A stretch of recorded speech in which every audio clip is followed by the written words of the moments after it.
Coming up on this month's edition of The Now, behind the scenes at a local fire station, a look into the new esports room, reactions to the college admission scandal, and your monthly sports update.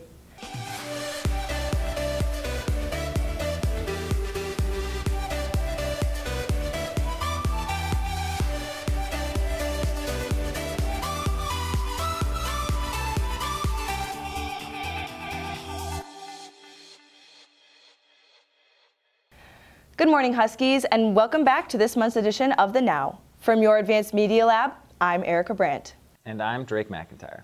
Although firefighters are usually thought to only extinguish fires, their jobs extend far beyond, including water rescues and gas leak investigations. Elise Mulligan goes behind the scenes at the Naperville Fire Department. Thanks, guys. In a town with more than 140,000 residents across 52 square miles, accidents are bound to happen. When they do, it is not a rarity to see the Naperville Fire Department on the scene, but the extent of these firefighters' responsibilities are often overlooked. The department operates from 10 stations around Naperville with over 190 firefighters. Although they are most commonly known for extinguishing blazes, the Naperville Fire Department provides emergency services for every type of hazard, including medical emergencies, carbon monoxide alarms, gas leaks, building collapses, water rescues, and hazardous material incidents. It's pretty much a jack of all trades. Like if the police department can't handle it, then the fire department usually gets called, and we're a bunch of like troubleshooters and fixers. According to the Naperville Fire Department's 2018 annual report, 67% of calls are for emergency medical services, 19% are for false alarms, and less than 2% of calls involve actual fires. Burning blaze or not, the department values a timely response to the scene of an incident, averaging a response time of 6 minutes or less 86% of the time. NNHS freshman Kylie Salepa was grateful for their efficiency when her family experienced a grill fire. They got there really quick. I want to say it was like within a minute, if not sooner. The department values their community outreach programs, such as its CPR program that generated 95 classes with over 387 hours of training to various Naperville residents. Citizens can see these firefighters at educational presentations at schools, fire drills, or waving and smiling from the iconic parade fire truck. We want to be there, and we want young children at least to see us. So when it's like a crisis, it's not the first time they see us. So they don't like see us and they run away. They know that we're there to help them. From the North Star, this has been Elise Mulligan. Back to you guys. James Holzhauer, Jeopardy superstar and Naperville North alumnus, has broken record after record on the famous game show. His earnings through the 14 episodes he's been on total over $1 million. Holzhauer claims his large win streak is due to his gambling background. On the international scale, the Notre Dame Cathedral suffered huge damage on April 15th due to an unexpected fire. While the cause of the blaze remains unknown, over $1 billion has been raised in order to rebuild the world-famous Parisian landmark. The Naperville North Esports Club has recently unveiled their new gaming room. Jack Tarantino takes a look into the various ways it benefits the popular club.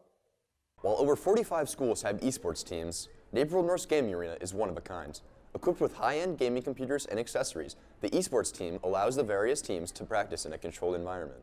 The new Naperville North Esports Room, located in the Upper Learning Commons, is both a practice space for competitive gamers and an area to have fun with your friends during special events. So right now it's mostly used for practices that happen on Monday and Wednesday for League and Tuesday and Thursday for Overwatch. And then on Fridays we have special events where we invite members of the community to participate and use this computer lab. The Esports Club and its new gaming arena are open to members of all skill levels and interests. Anyone that's interested in video games, from just like playing them casually or playing them at a more competitive level. Owner Yurda Mazula, a senior and member of the Varsity League of Legends team, says the experience of playing with your friends in person is far more beneficial than online play. You get to work with your team easier. There's a lot more resources to work with, and also it's just a lot more fun to do it in person.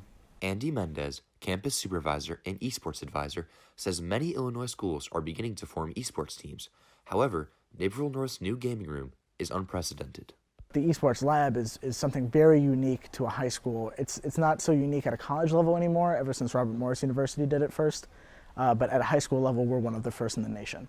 Naperville North's esports room, located in the Upper Learning Commons, is a paradise for both competitive and casual gamers alike.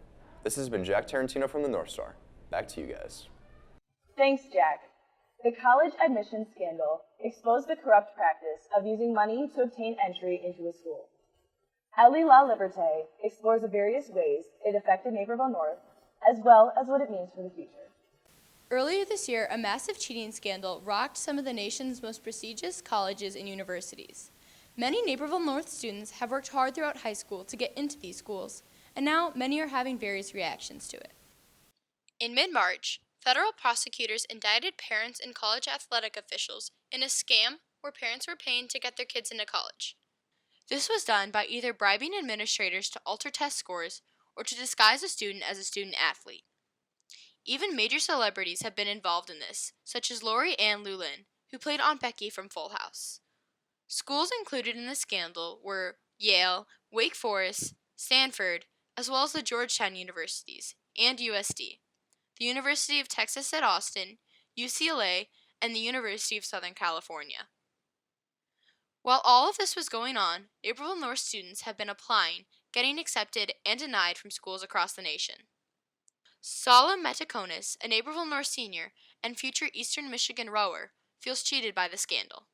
My friend is actually going next year to row, but the situation is kind of complicated because the head coach there was a part of the college scandal. He kind of put 2 girls in, so it's kind of crazy to think about, the fact that that could have been someone that I knew or I rowed with that actually deserved that spot and went there for like rowing and for school, but instead it was, someone who got their mommy or daddy to pay for them.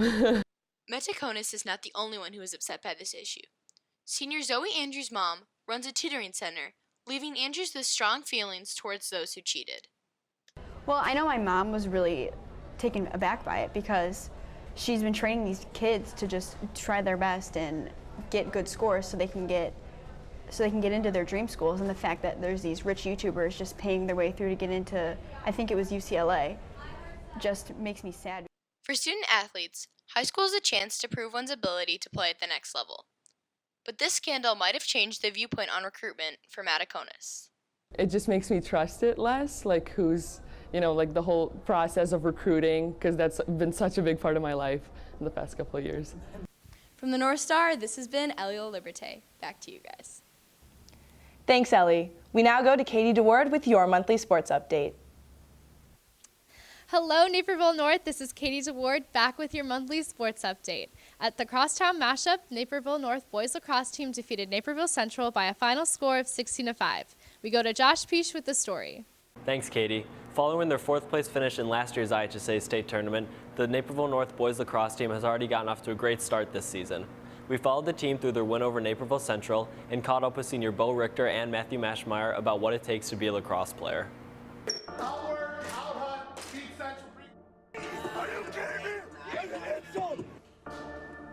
Be strong when you're weak. Be brave when you're scared. Be humble when victorious. As soon as that schedule comes out, man, I mean, that's one of our main priorities is, beating Nequa, beating Central, and moving on in the playoffs and hopefully winning state. And, that's obviously our goal. Constantly thinking about it, you just want to tear them up, tear them into shreds. And it's just such an important game to this team, to this program, to this school. It's unreal, man. There's nothing like it. With Central, every year sport, either way, like football, basketball, lacrosse, hockey, whatever it is, records are out the window in crosstown matchups.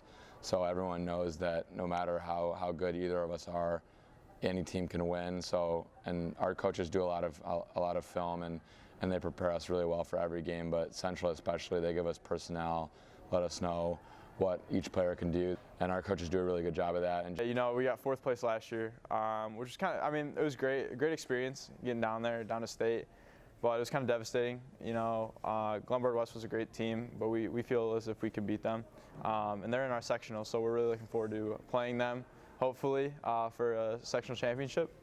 But I think we got the team, we got the coaches who have great schemes for us, great scouting reports. I just think all around we're really set to make a deep run this year. The team looks to repeat last year's success and finish just as strong as they did in last year's IHSA state tournament. Thanks, guys. Back to you. Thanks, Josh. As you may remember from last month, both baseball and soccer have played incredibly well this season. The girls' soccer team finished the Naperville Invitational with a draw of 1-1 against Bennett Academy, senior Maddie Schlecht scoring the lone goal for the Huskies. Varsity baseball won all of their games last week, and the girls' lacrosse team defeated Fenwick High School with a score of 12-3, led by 3 goals from Audrey Johnson. North teacher Erin Coletti has been promoted to the head coach of the girls' basketball team per a press release from athletic director Bob Quinn. All right, Huskies, that's all I have for you this month. Thanks, guys, and back to you. Thanks, Katie. And that's all for this month's edition of The Now. Be sure to follow the North Star on Instagram, Twitter, and Snapchat, and check out our website at nnhsnorthstar.com. And now, on a personal note, Drake and I want to thank you so much for being a great audience. It was our pleasure to be your anchors for the past 2 years, and we have had a lot of fun making these shows and attempting to inform you about things that really matter to the student body. We thank the students involved in the production of each Now, especially our esteemed producer, Robin Pease. We're really going to miss it. From the North Star, this has been Erica Brandt. And Drake McIntyre. And for the last time, have a great day, Huskies, and goodbye.